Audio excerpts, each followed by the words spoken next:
முதலமைச்சர் விஜய் அண்ணனை பார்த்து கேட்குறேன். முதலமைச்சர் விஜய் அண்ணா, எவ்வளவோ பிரச்சனைகள் வந்துச்சு. நீட் தேர்வு பிரச்சனைகள்லாம் வந்துச்சு. அப்போல்லாம் நீங்கள் ஒரு போராட்டம் பண்ணலை. தண்ணீர் பிரச்சனைக்கு போராட்டம் பண்ணலை, கரண்ட் பிரச்சனைக்கு போராட்டம் பண்ணலை, மேகதூது அணைக்கு போராட்டம் பண்ணலை, எதுக்குமே நீங்கள் ஒரு போராட்டம் பண்ணலை. இப்போ ஒரு பிரச்சனை, அண்ணன் வந்து ஏதோ அவதூறாக பேசிட்டாரு, ரைட்டு, அது கண்டிக்கத்தக்கது தான். நானுமே வன்மையாக கண்டிக்கிறேன். அதுக்கெல்லாம் ஒரு போராட்டம் பண்ணுற நீங்கள் இந்த மாதிரி நல்ல விஷயங்களுக்கெல்லாம் ஏன் போராட்டம் பண்ணலை? அப்போல்லாம் ஏன் இவங்கெல்லாம் வரல? சொல்லுங்கள் பார்க்கலாம். இந்த ஒரு விஷயத்துக்காக போராட்டம் பண்ணுற நீங்கள் மக்களுடைய பிரச்சனைக்கு எதுக்குமே நீங்கள் போராட்டம் பண்ணலையே. தாவேக்கா குரூப்ஸா எதுக்குமே வந்து நிற்கலையே.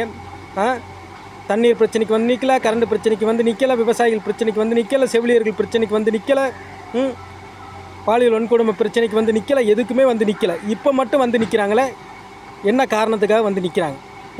சொல்லுங்கள். அவதூறாக பேசிட்டாங்க.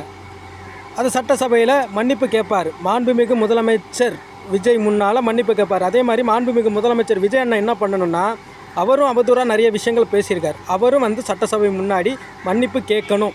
மக்கள் முன்னிலையில் சட்டசபையில். சரிதானே? அவர் செய்ததும் தவறுனா இவர் செய்ததும் தவறு தானே?